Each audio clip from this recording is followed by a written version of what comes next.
the idea of finding time, right, is an elusive one because we all have the exact same amount of time. There's precisely 168 hours in a week.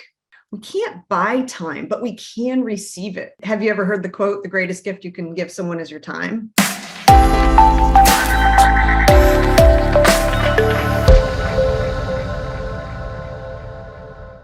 Hello and welcome to the Leadership Growth Hour, an interactive monthly event that features timely leadership topics and tools to grow your leadership performance. I'm your host, Daniel Stewart, executive consultant and coach and president of Stewart Leadership, a global consulting, coaching, and training firm aligning organizations on leadership, teaming, change, and talent. In short, we develop the people side to enable your growth strategies. Today, I'm excited to be joined by Erin Ellis, executive consultant, coach, and author in the areas of HR alignment, leadership well-being and development, and talent management. She brings over 20 years of leadership and consulting experience at organizations like GE, Hertz, and many others. Erin, welcome to Leadership Growth Hour. Thank you, Daniel. Hi, everyone. Excited to talk about this topic. Glad you can join here. And in fact, this is the inaugural episode of the Leadership Growth Hour. This show is divided into two parts.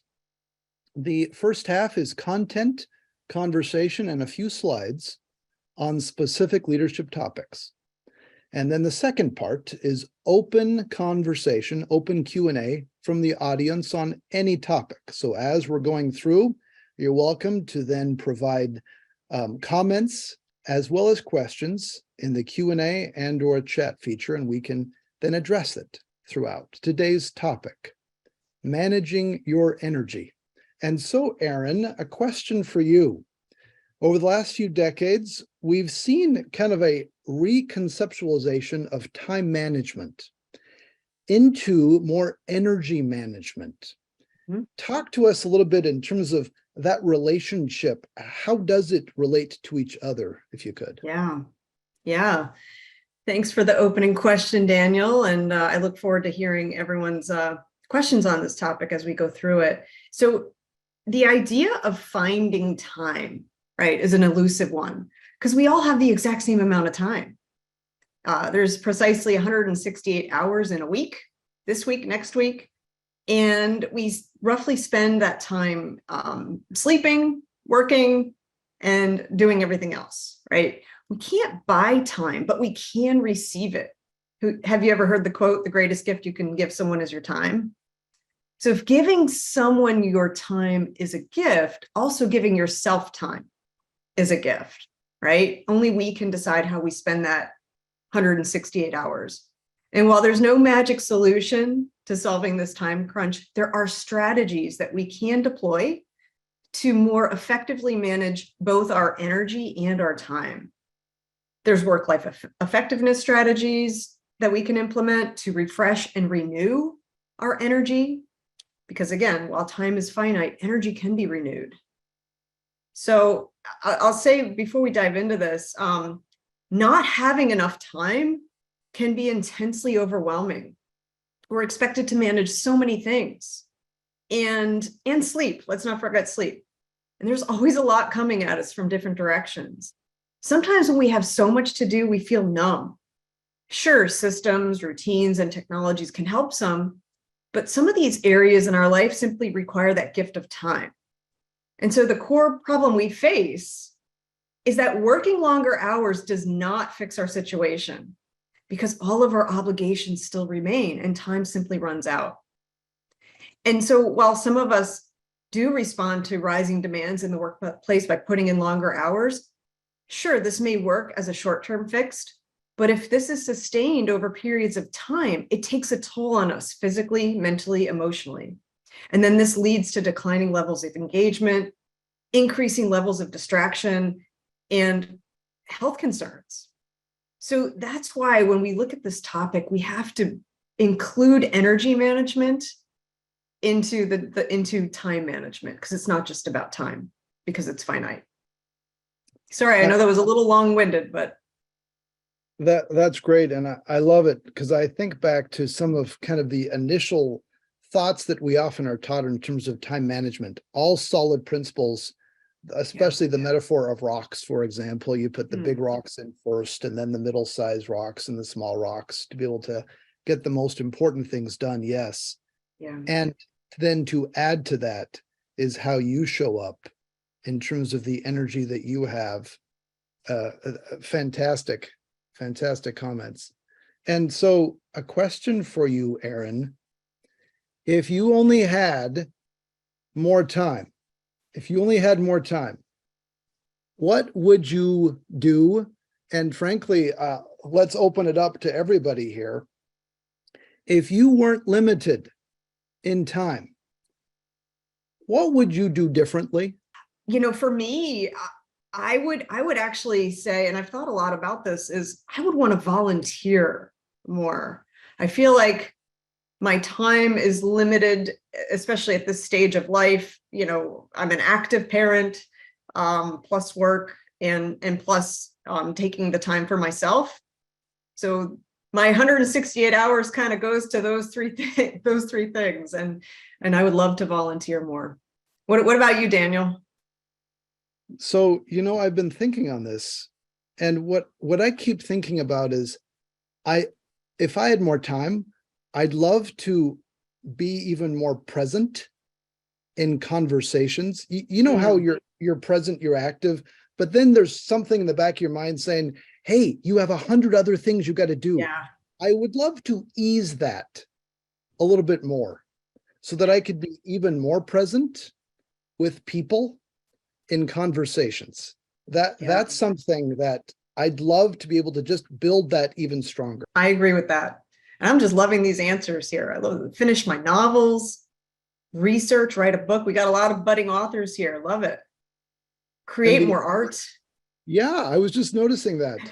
It's fantastic. Visit people. Catching up with people. Oftentimes it's these things that we push aside, but are tremendously fulfilling and actually will help us increase our productivity, so to speak. Talk to us. I know there's been some great research done by Lear and Schwartz, especially for the corporate athlete. And they've introduced this energy audit, which is a powerful way of helping us kind of gauge where we're at and how we best show up. Talk to us in terms of what this is and how you've helped use that with some clients you've worked with. So if folks on the call are interested in more research on this, Tony Schwartz, he's the author and expert on this topic, and he argues that stress doesn't have to be the enemy of high performance. Yet chronic stress without recovery does deplete our energy reserves and then leads to burnout and undermines our performance and our productivity, right? That's not good. So stress can actually act as a growth stimulus if we have disciplined intermittent recovery from demands in practice. I'm sure you've heard somebody say, and I say this, I work best under pressure. It's kind of like that. We need to ensure that once we have that pressure, we have time for recovery. So that's kind of a little bit of background on his research on energy management.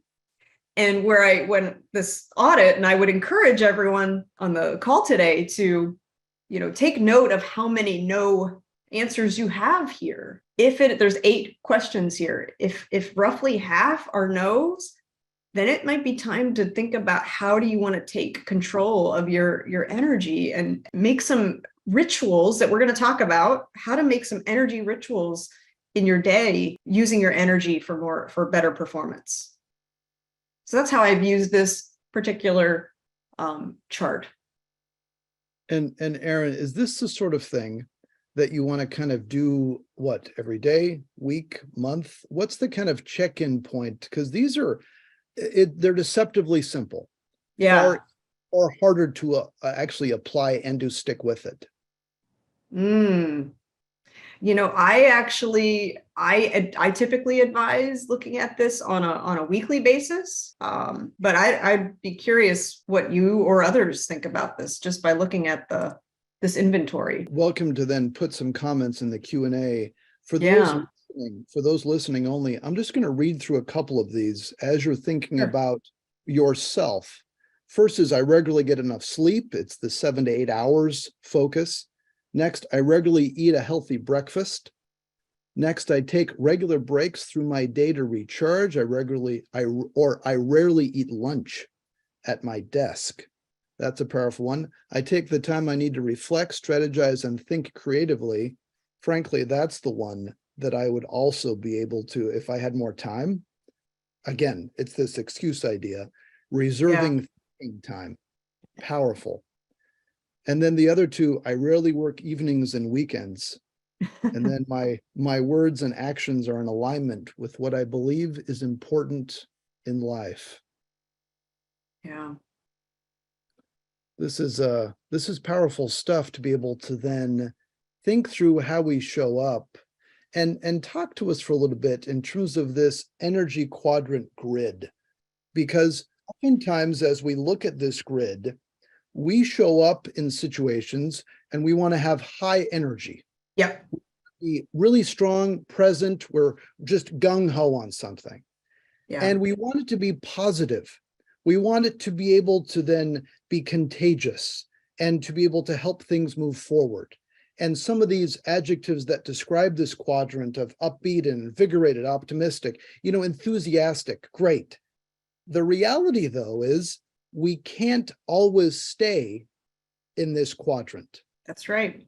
And so what do you see happen if we can't stay in this? What typically happens? Right.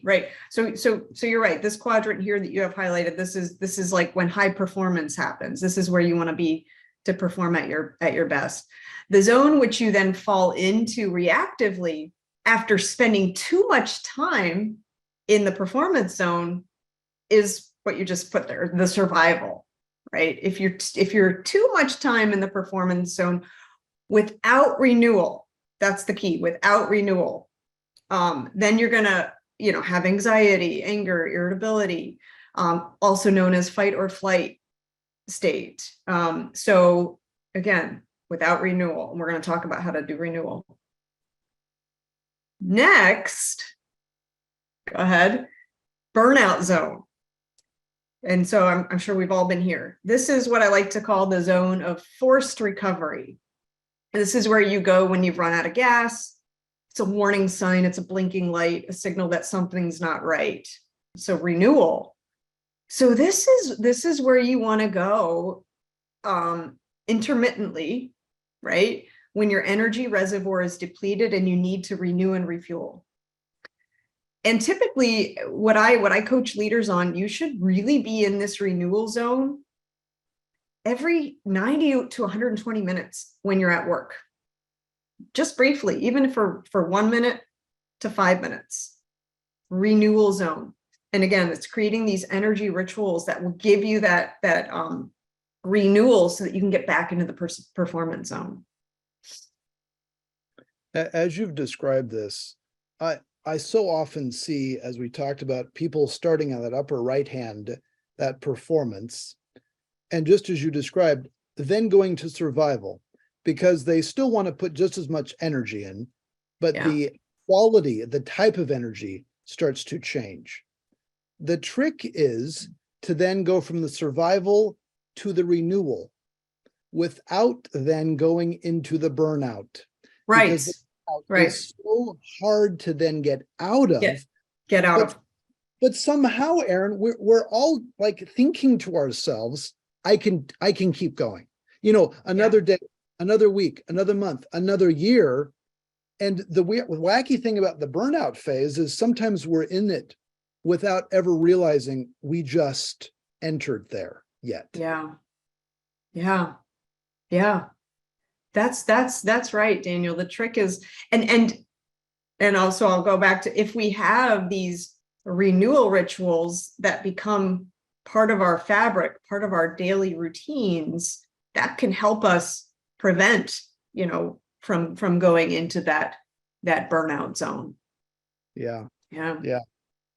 So what are some practices then? Let's talk through this. What are some practices? And And as we're thinking about practices related to ways we can manage this, I'll just share briefly an interesting experiment that happened at E&Y Ernst & Young several years ago.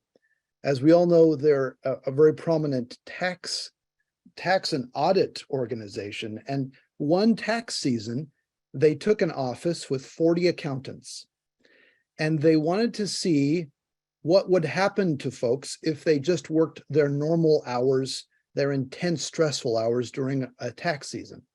And out of the 40 accountants, at the end of that season, 15 left the office. Now, when I first heard this, I'm like, this is terrible. I mean, just imagining, we've all been in high stress situations, so bad that 15 folks were like, I'm out. I gotta move. I gotta change. I gotta do something different. To prevent this from happening the next year, they went and as a group decided on 4 specific, very simple renewal activities, behaviors, and they saw a dramatic change. So let me share these 4 and the impact, and would love your thoughts and reactions after this, Erin. Yeah. So the first one was they decided as an office that everybody needs to get at least 7 hours of sleep. Period. Yeah. That is what they will focus on. The next one, each day as they entered the workplace, they would focus on the most important thing first. Whatever that is, however they define it, but they'll take the highest priority, the most important thing, do that first thing as they get there.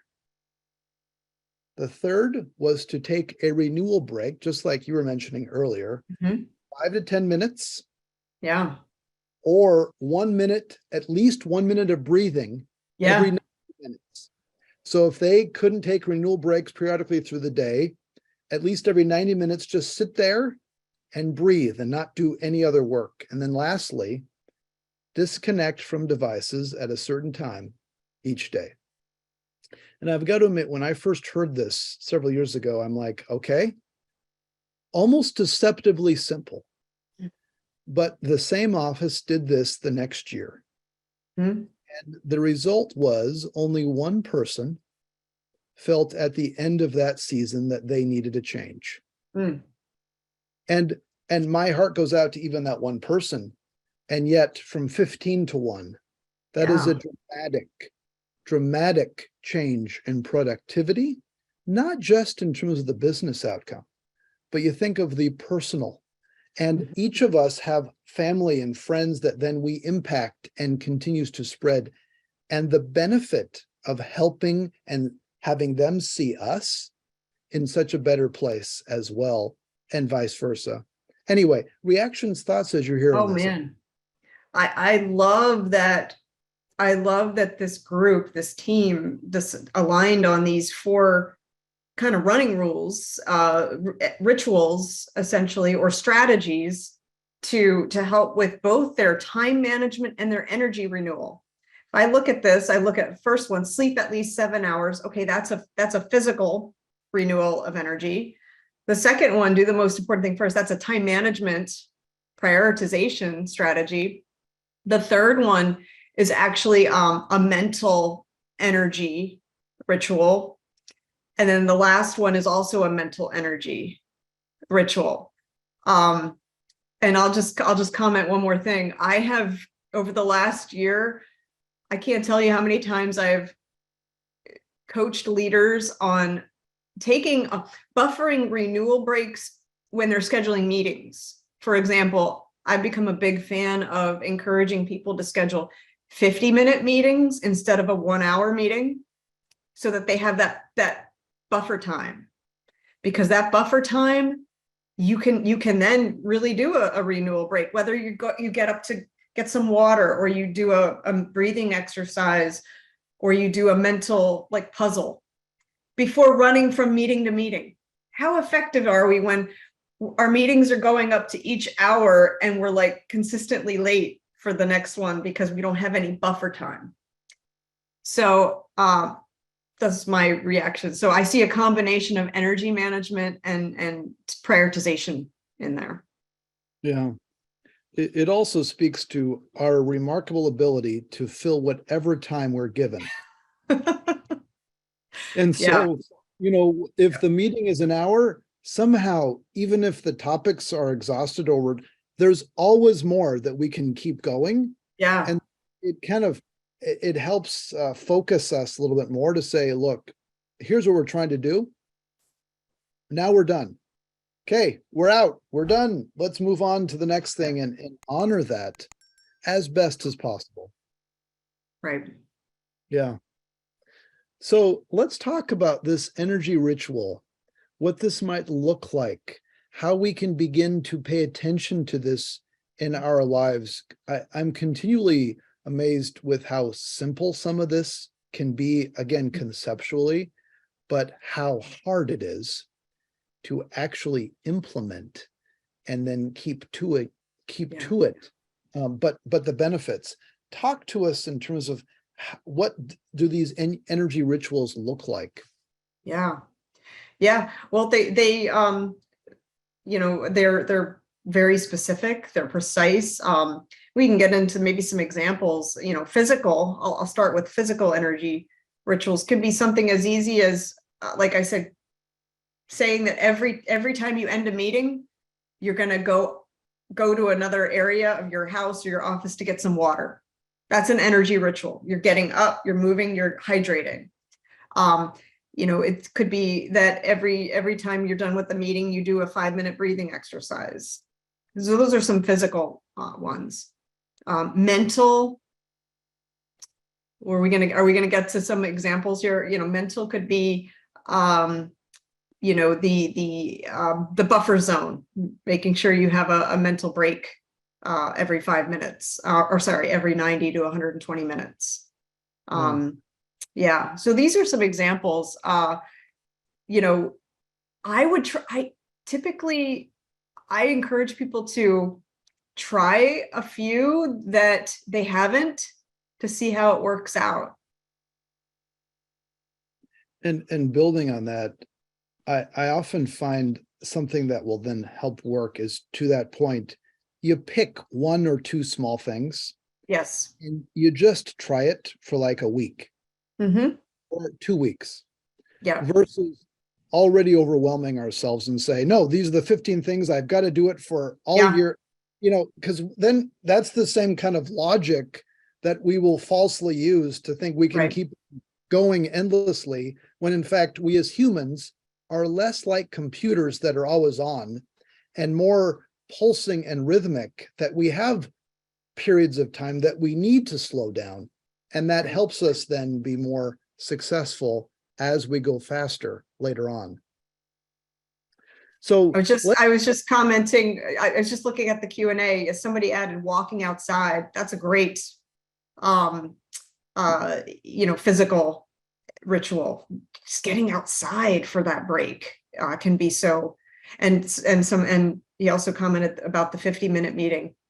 It does work, folks. Just maybe try it in the next week. Schedule your hour meeting to 50 instead. So go ahead, Daniel. Sorry, well, I saw the Q&A. And it's also one of those things that is not going to offend a lot of people, frankly, because if you're able to advocate for your own health and well-being, by saying, hey, we've got 50 minutes here. Let's focus and fill this 50 minutes. And people understand that. All right. And then you can get some time in between. Oh, yeah. So let's transition into some of this Q&A. And we have some of this Q&A focused around this topic, but here's the question. Does one less hour of sleep give you 1 more hour of productivity? Erin, what's your reaction to that question? Oh, I'd like to see what the group says in the Q&A, what they think. I've looked at the research. I have studied the research on this. And I would say the answer is no, it does not give us more productivity. And here's why. The research tells us actually more than 97% of us do need at least 7 hours of sleep at night. When we are sleep deprived, we're actually less efficient. So we have less energy available to us. Our mood suffers. And when our mood suffers, we're not in that high positive energy. And then we think less clearly. So we're actually less efficient when we're sleep deprived. Are there days when this happens? Absolutely.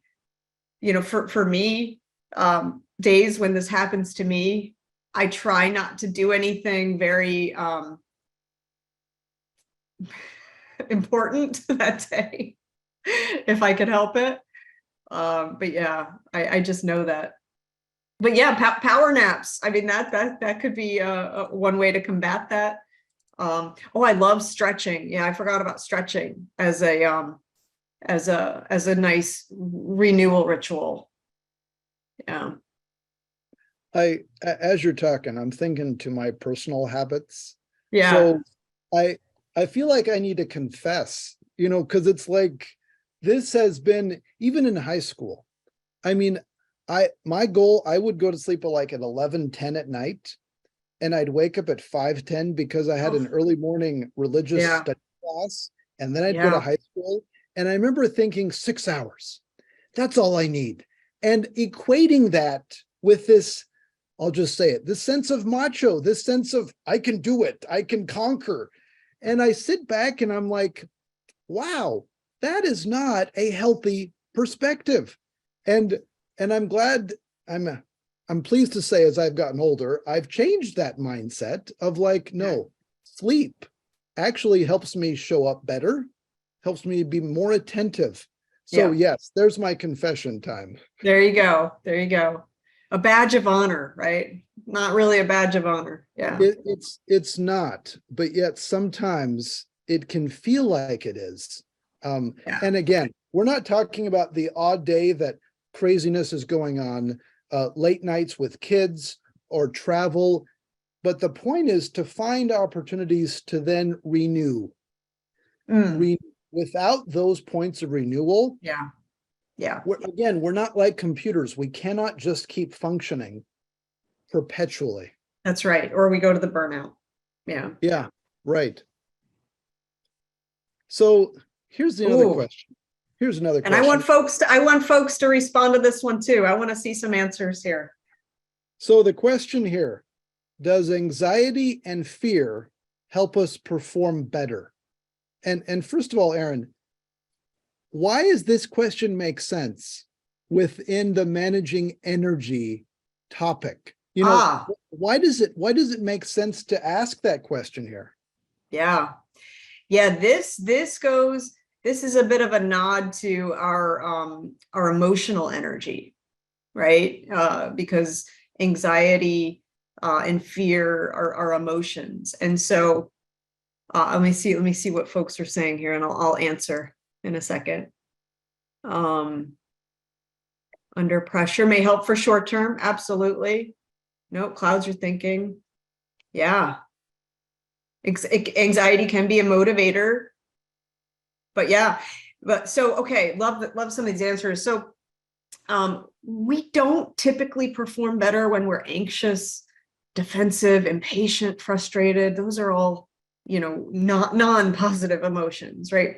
We perform best when we're feeling high positive emotions, such as confidence, optimism, happiness, passion. So in other words, the higher our reservoir of positive emotions, the more resilient we are in the face of challenges. So this kind of, like I said, it's a nod to our emotional energy as it relates to performance. Yeah. It's also, it kind of flies in the face of sometimes this management style perception that we can have as well, that the use of fear or anxiety of kind of putting more pressure on people. And that can sometimes produce short-term results. But today we're not talking about short-term stuff. We're talking about longer, the marathon of life, so to speak, so that we can show up across our lives in stronger overall. There may be always those periods of intense stress that happen as life happens, but it's getting beyond and not using this fear and anxiety as this consistent tool either for ourselves or Yeah. against others as well. Yeah. Yeah. And so we've put up on the screen here this list of biggest and most common emotional triggers, because certainly this anxiety and fear, these are triggers that can pop up. They can pop up in these moments, and sometimes we can predict it and sometimes we can't, but inevitably it doesn't always lead to help us be clear and to show up as our best selves. Walk us through a couple of these that really stand out. Yeah. It's, I would say it's really important for us to understand what our emotional triggers are, right? Because if we know, what our emotional triggers are, then we can manage it, right? Again, managing our energy, our emotional energy. One study has demonstrated that, one that's very important is not feeling valued. I think it's that first one. Yeah. Feeling devalued. And appreciated and recognized. So not feeling valued, appreciated, and recognized has become a very, very common one, especially in the last couple of years. So knowing the triggers that pull us down and being self-aware of those are very important to manage. I don't know if you have some strategies on the next page, Daniel, but some strategies or rituals is switching our mindset. Changing the story. I was recently coaching a leader that had this mantra, and she would say, flip it, right? If she was going down a negative emotional direction, she would tell herself to flip it. So that's reframing it. Something that's really easy to remember, to pull when a trigger would surface, pulled herself into a positive place. So just to summarize, it's knowing the triggers that we have, and then what do we want to do to acknowledge it and try to change our mindset? What tactics? You're reminding me a lot of conversations, especially in executive coaching situations, will then come into topics related to emotional intelligence. And whenever I see triggers, I think of the emotional intelligence component, because oftentimes it's helping people then recognize how they show up in moments of stress and anxiety and fear or challenge. And these triggers helping people recognize which really are those triggers for themselves. And be honest about it. And I'll often ask people if they're struggling knowing what triggers really gets them going. Think back on what were 2 or 3 more recent moments that you felt really stressed. What happened in that moment?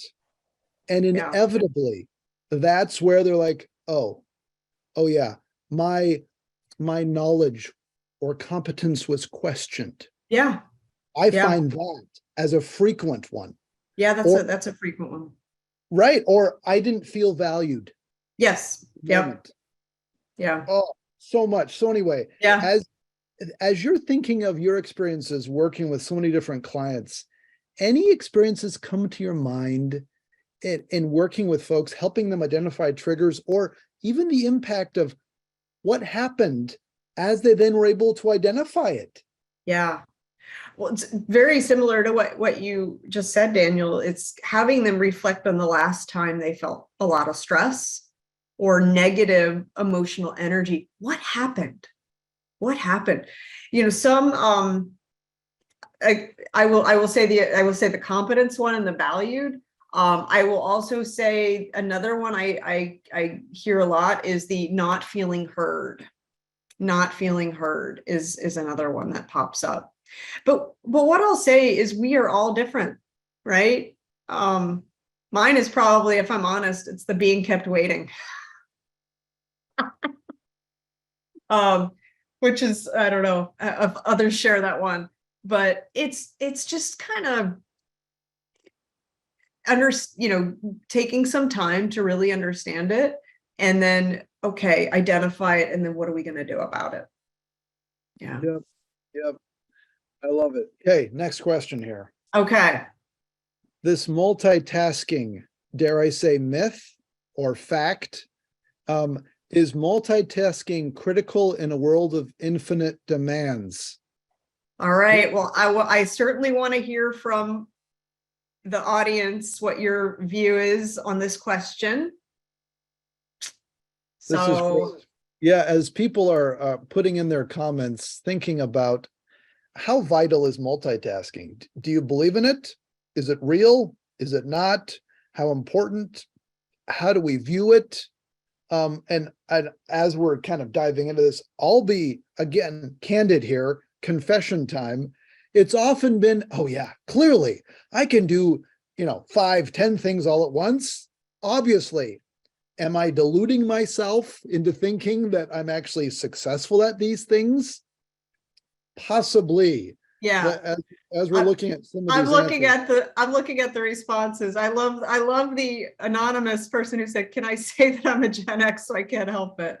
But look, a lot of you folks are on the money here. It is a myth. It is a myth. And actually, I will say, if you're interested, if you haven't done this exercise yet, go ahead and Google. Maybe this is your homework assignment. Go ahead and Google "Switch Tasking is a Myth" by Dave Crenshaw.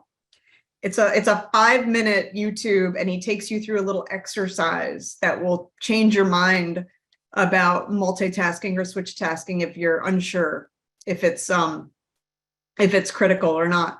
But yeah, I mean, simply put, so this is a nod to our mental energy, right? Our mental energy. And so the more we split our attention between activities, the less efficient we become. Switching time refers to the extra time it takes to finish any given task. And we are far more productive when we focus on one thing at a time in an absorbed way. Another great resource I like as it relates to this topic is called Deep Work by Cal Newport. It's a book, pretty cool. Deep dive into deep work or focused work. So yeah, I don't know if you're going to ask me this, Daniel, but this has become such a hot topic, I would say, since the world of hybrid and Zooms and so forth, that I've seen an uptick in this issue pretty much since COVID. I don't know if others feel the same way. Would love to hear what you think, via the comments, but this is one that I spend a lot of time on. And this may be a really logical place. Let's bring in a question that got a few votes around this. Okay. Hybrid reality. So let me read this question and we can just chat Sure. through this a little bit. Has the adoption of the hybrid work environment made us more individually productive, more organizationally productive? What does the research say? And are we using this time to sleep more or time to renew more often? What have you seen or read about related to the impact? The impact of hybrid. I think it can be a very positive situation to have more, like you said, renewal time and manage time better. But I've also seen, and this is anecdotal, just from some, from interactions with clients and leaders that I work with, is that the expectation of being available and on is intensified. So there's less time for renewal. So I think it can be managed in a very positive way if we don't allow it to control us. That's a great point. And as you were talking, I was thinking about the research that I've read and frankly, the personal experiences that I've had working with so many different clients is there is this initial period of time when somebody is either starting a new hybrid role or they've been promoted or they're diving into this hybrid structure. And during this period of time, it typically is 6+ months. They typically are far more productive. They will often work 3 to 4 more hours a week Mm, than they have in the past.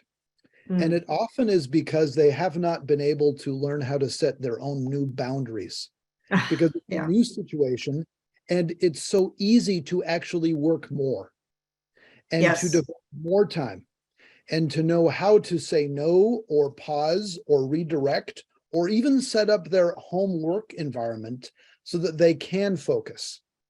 Yeah. And it's a real challenge, and especially for managers in leading hybrid teams, to be able to even know what questions to ask folks to help them set up their own routines. Now, we're all getting a little bit better at this by virtue of having a little more reps at this, but we are often advocating for clients to be able to have, and we actually have a set of questions for managers to ask, and Mm, happy to provide this, and we can send this out later on. And by the way, yeah. all this is being recorded, and we'll post this as well for folks to reference. Yeah. But to be able to help their team set clear expectations and boundaries for themselves in terms of how much work, when, what's expected, and to really be clear in terms of outcomes. And so again, during this initial phase of any newness, because we're all just putting lots of energy in, but then after a while it starts being less energy, but we're still trying to be strong. And then of course the burnout. So it's being really clear around that. I Erin, love any that. comments to that? No, I think that's spot on. And the more we can help with, leaders providing clarity and how to set boundaries, I think the more we're gonna stay healthy, right? As leaders who, and not get sucked into working more because we can. Um, I love it. And you've referenced a few of these, yeah, yeah, of these rituals. Also, I'll yeah. I just mean, point out, yeah, go ahead, please, Erin. yeah, these are, I mean, again, my favorite is the number two, they're working sprints. Uh, you know, Actually, I'll share with the group one of my goals for this year. I want to try something new. I'm going to introduce a new ritual, and I do want to practice meditation. I have not yet. So I'm going to start small. I'm going to start with a 1 minute, but something I haven't done yet and I want to. So I'm saying that publicly here. That's my one that I'm going to introduce and try. The rethink email, I'll just make a comment on that one. That ritual is not rethink and don't respond to email. It's time blocking responses to emails, right? How many of us get distracted and have like the ping of the email on and you're like, oh, what, squirrel, let me look at this.